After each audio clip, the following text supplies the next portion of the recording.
আজকে নন্দীগ্রাম নন্দীগ্রামে প্রতিকুর রহমান যে সম্প্রতি সিপিএম থেকে তৃণমূল জয়েন করেছেন অভিষেকের হাত ধরে।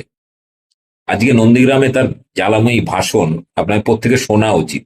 অসাধারণ, বিজেপিকে শুভেন্দুকে ধুয়ে রেখে দিয়েছে। শুনুন এবং ব্যাপক শেয়ার করুন। একটা বাসের পিছনে বড় বড় করে লেখা ছিল, যত করবে চালাকি পরে বুঝবে জ্বালাকি। এখন নন্দীগ্রামে এসে মনে হয়েছে গতবারে লোডশেডিং বাবু লোডশেডিং করে 1900 ভোটে জিতেছিল। যতই করো সেটিং, এবারে হবে না আর লোডশেডিং। নন্দীগ্রামের মানুষ বুঝে গেছে। এখন যে লোক দু নৌকায় পা দিয়ে চলে তাদের কি বলে? উনি হচ্ছে দু নৌকায় পা দিয়েছে, নন্দীগ্রামে পা দিয়ে রেখেছে, আবার ভবানীপুরেও পা দিয়েছে। ও জানে নন্দীগ্রামে যদি জিততে না পারে ভবানীপুরে ট্রাই করবো। আমরা বলছি দুদিক থেকে দুটো নৌকা শরীরে ধপাস করে নদীতে পড়বে। বাংলার মানুষ প্রস্তুত হচ্ছে নদীতে ফেলবার জন্য। গোটা বাংলাটাকে ওই একটা মানুষ বিজেপির নেতৃত্বে গোটা বাংলাটাকে শেষ করে দিচ্ছে। মা তো অনেক স্নেহময়ী হয়, মা অনেক সময় অনেক রাত থাকে। সন্তান মায়ের বিরুদ্ধে কুকথা বলে, তারপরেও যখন সন্তান মায়ের সামনে দাঁড়ায় মা অনেক সময় কিছু বলে না, বলে কেন ঠিক আছে তেরা হ্যাঁ পর মেরা হ্যাঁ। খারাপ হলো আমার তো সন্তান, গতবারে তুমি মায়ের বিরুদ্ধে দাঁড়িয়েছিলে, মা কিছু বলেনি, আমরা তো মায়ের সন্তান। এবারে টেরিমিরি করলে আমরা রাস্তায় নেমে পাল্টা প্রতিহত করব। যদি মনে করো লোডশেডিং করে বুথ জ্যাম করে ছাপ্পা মেরে নন্দীগ্রামের মাটিতে পদ্ম ফুল ফোটাবে, আমরা বলছি এই ঠান্ডা পড়ে গেছে, গরম ছিল আস্তে আস্তে ঠান্ডা পড়েছে। নন্দীগ্রামের মানুষ বলছে ঠান্ডা ঠান্ডা কুলকুল মুছে যাবে পদ্ম ফুল। কদিন পরে যা গরম পড়েছে, যেভাবে জলাশয়ে জল শুকিয়ে যাচ্ছে, ও পদ্ম ফুলের জলাশয়ে ফুটবে না। ওই কদিন পরে শুধুমাত্র দেয়ালে আপনি দেখতে পাবেন। আর চৈত্র মাসে ভোট পড়ে গেছে, বৈশাখে সেল হবে। সেই সেলে শুভেন্দু, পদ্মফুল, মোদি সবাইকে নিয়ে সেই সেলে বিক্রি হবে। ভাবতে পারছেন কোথায় গেছে? গোটা ভারতবর্ষের সমস্ত মুখ্যমন্ত্রী পারলে, প্রধানমন্ত্রী চলে আসছে, স্বরাষ্ট্রমন্ত্রী চলে আসছে, দিল্লির মুখ্যমন্ত্রী চলে আসছে, উত্তরপ্রদেশের মুখ্যমন্ত্রী চলে আসছে, মধ্যপ্রদেশের মুখ্যমন্ত্রী চলে আসছে, সমস্ত রাজ্যের মুখ্যমন্ত্রীরা আসছে কোথায়?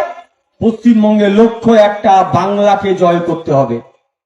আমরা বললাম হঠাৎ বাংলার প্রতি এত লোভ কেন, এত লালসা কেন? আসলে ওদের রাত গোটা ভারতবর্ষটা নরেন্দ্র মোদী জয় করে নিয়েছে।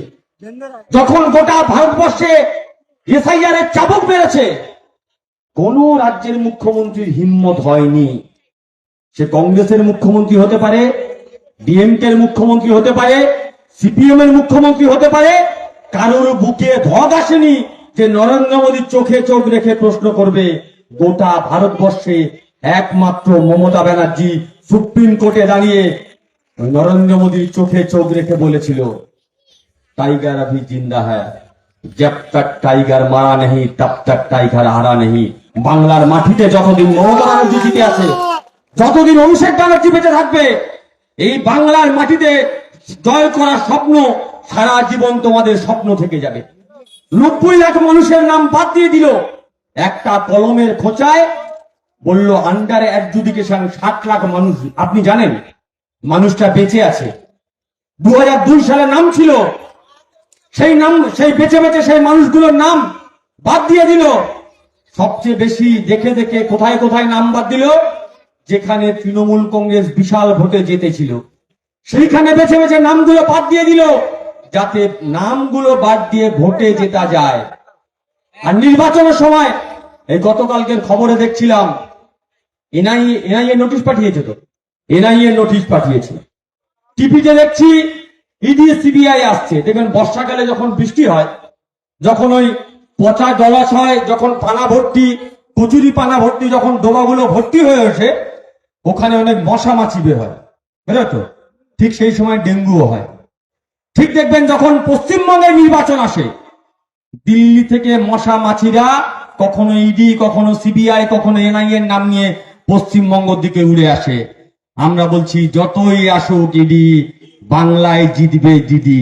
যতই আনো সিবিআই, বাংলায় জিতবে দিদি ভাই, যতই নাড়ো কলকাঠি, নবান্নে আবার বসবে হাওয়াই চটি, কারোর হিম্মত নাই। তাই এই লড়াই পশ্চিমবঙ্গের মাটিতে আমাদের অস্তিত্ব রক্ষার লড়াই। আগামী দিনে আমি, আপনি, আমার আগামী প্রজন্ম এই বাংলার মাটিতে ভোট দিতে পারবে কিনা তার লড়াই, তাদের নাম আগামী দিনে এই ভারতবর্ষের মাটিতে থাকবে কিনা তার লড়াই। আপনি ভারতীয়, নরেন্দ্র মোদী, শুভেন্দু অধিকারীরা একটা কলমের খোঁচায় আপনার থেকে আপনার দেশকে ভুলিয়ে দিতে চায়। এই যে এখনো 27 লাখ মানুষের নাম আমরা তুলতে পারিনি। দেশের প্রধানমন্ত্রী আসছে হলদিয়াতে, হলদিয়াতে এসে বলছে ওরা যাদের নাম বাদ দিয়েছে সবাই অনুপ্রবেশকারী, চুন চুনকে বাইরে পাঠিয়ে দেবো। আমরা বলছি মমতা ব্যানার্জি যতদিন বেঁচে আছে, তৃণমূল কংগ্রেস যতদিন আছে, অভিষেক ব্যানার্জি সৈন্যরা যতদিন আছে, আমরা কোনো মানুষের নাম বাদ যেতে দেব না, আমরা বেঁচে থাকতে। আর তোমরা বিজেপি বালারা কান খুলে শুনে রেখে দাও, তোমরা যারা আমাদের থেকে আমাদের দেশকে ভোলাতে চাও, তোমরা যারা আমাদের থেকে আমাদের মাটিকে ভোলাতে চাও, তোমরা যারা আমাদের থেকে আমাদের আকাশকে ভোলাতে চাও, আমরা যদি খেপে যাই তোমাদের বাপের নামও আমরা ভোলাতে পারি। আমরা তৃণমূলের সৈনিক। গোটা ভারতবর্ষের মাটিটাকে আমরা বলি এসো, তুমি বিজেপি, তুমি 12 বছরে কি কাজ করেছো, আমরা তৃণমূল 15 বছরে আমরা কি কাজ করেছি, এসো উন্নয়নের হিসাব দিই। আপনি তৃণমূল করতে পারেন, আপনি বিজেপি করতে পারেন, আপনি সিপিএম করতে পারেন, আপনি কংগ্রেস করতে পারেন, আপনি যে কোনো রাজনৈতিক দলের সদস্য হতে পারেন। আসুন পশ্চিমবঙ্গের মাটিতে রাজনীতির মাঠে ময়দানে উন্নয়ন নিয়ে আলোচনা করি। কি কি উন্নয়ন তোমরা করবে, কি কি উন্নয়ন আমরা করব। আমাদের রাজ্যের মুখ্যমন্ত্রী 10টা প্রতিশ্রুতি দিয়েছে। শুভেন্দু বলছে আমরা যদি ক্ষমতায় আসি কোনো মুসলমান রাখবো না।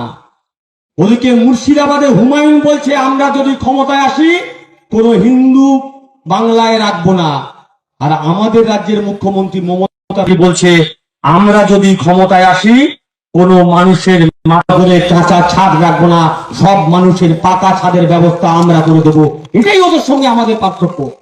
দেখে বলে দিন, আরে সিবিআই কেন, এনআইএ কেন, নরেন্দ্র মোদী কেন, পারলে ডোনাল্ড ট্রাম্পকেও পশ্চিমবঙ্গে নিয়ে আসো, আমরা লড়াই করবার জন্য প্রস্তুত আছি।